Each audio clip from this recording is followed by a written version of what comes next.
அண்ணன் சேகர் பாபுக்கு ஒன்று சொல்லணும். நிச்சயமாகவே திருச்செந்தூரை பற்றி நான் சில விமர்சனங்கள் வைத்து அதில் இன்னைக்கு நான் பின்வாங்க போறது இல்லை. ஏனென்றால் பொதுமக்கள் அவ்வளோ பேர் காத்திருக்கும் போது திருப்பதியிலலாம் 6 மணி நேரம் 7 மணி நேரம் காத்திருப்பீங்க. இங்கே காத்திருந்தா என்னன்னு கேட்டவர்கள் தான் இவர்கள். இப்போ நேரில் பார்த்தா நான் யாரையுமே நேரில் பார்த்தா நல்லா தான் பேசுவேன். ஏன்னா நமக்கென்று ஒரு பண்பு இருக்கிறது. அதற்கென்று அவர்கள் செய்த தவறை சுட்டி காண்பிக்கவே இல்லை. நான் அண்ணன் சொல்கிறாரு, மண்டக்காடில் பார்த்தோம் நல்லா பேசினாங்க, நல்ல ஏற்பாடுன்னு சொன்னாங்க.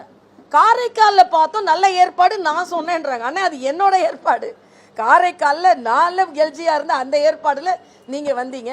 எனக்கு சமமாக எல்லாரும் நடத்தப்பட வேண்டும் என்பதான் எனது கருத்தாக இருக்கிறத தவிர ஏற்றத்தாழ்வு இருக்கக்கூடாது என்பது தான். ஆனால் பாஜக அதிமுக கூட்டணி வந்ததில் இருந்து அதில் வேற அண்ணன் திருமாவளவனோட பேட்டி ஒன்று பார்த்தேன்.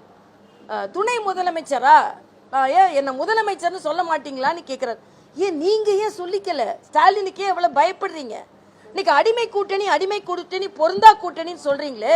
நான் கேட்கிறேன், இலங்கையில் தமிழர்களை சுட்டு கொன்றது எந்த கட்சி ஆட்சியில் இருக்கும்போது? அப்ப நீங்க அதை அந்த காங்கிரஸை கொண்டாடி கொண்டிருக்கிறீர்களா? வைகோ திருமாவளவன் கொண்டாடி கொண்டிருக்கிறீர்களா? அதே மாதிரி இன்னைக்கு மரியாதைக்குரிய ராஜீவ்காந்தி கொலையுண்டதற்கு ஒரு ஆட்சி கலைக்கப்பட்டது என்றால் திராவிட முன்னேற்ற கழக ஆட்சி. அப்ப அவங்க கூட கூடி குலாவி கொண்டிருக்கிறீர்களே அண்ணன் செல்வ பெருந்தகை அவர்களே. அப்ப அது சரியான்னு கேட்கிற. எது கூடா கூட்டணி, எது பொருந்தா கூட்டணி, எது பொருந்துகின்ற கூட்டணி என்று கூட தெரியாமல் பேசி கொண்டிருக்கிறார்கள். அவங்க கூட்டணி பிரச்சனை இனிமேதான் வெளியே வரப்போகுது. எங்கள் கூட்டணி பலமான கூட்டணியாகத்தான் இருக்கிறது. வரும் இப்போதான் வரும். இப்போ திருமாவளவன் ஒரு பிரச்சனை வரும், காங்கிரஸிடமிருந்து பிரச்சனை வரும். காங்கிரஸ்ல ஒரு பிரச்சனை இல்லையா, நாங்க தான் அடிமையா இருக்கோமா?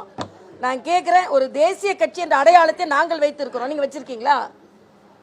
உங்கள் கட்சி தலைவரை கொன்றதின் ஒரு இணைப்பு இருக்கிறது என்ற காரணத்திற்காக கலைக்கப்பட்ட ஒரு திராவிட முன்னேற்ற கழக அரசு. இன்னைக்கு அவங்க கூட கூடி குலாவி கொண்டு இருக்கிறீர்கள். அதே மாதிரி தமிழர்களை சுட்டு கொல்லப்பட்டது இவங்களோட ஆட்சி காலத்துல தான். ஆக இவர்கள் எல்லாவற்றையும் செய்துவிட்டு பாஜகவை பற்றி சொல்லிக் கொண்டிருக்க. எல்லா விதத்திலும் சரி, பாஜக அதிமுக இன்னும் வரப்போகின்ற கட்சிகள் எல்லாம் பலமாகவே இருக்கிறோம் என்பது எனது கருத்து.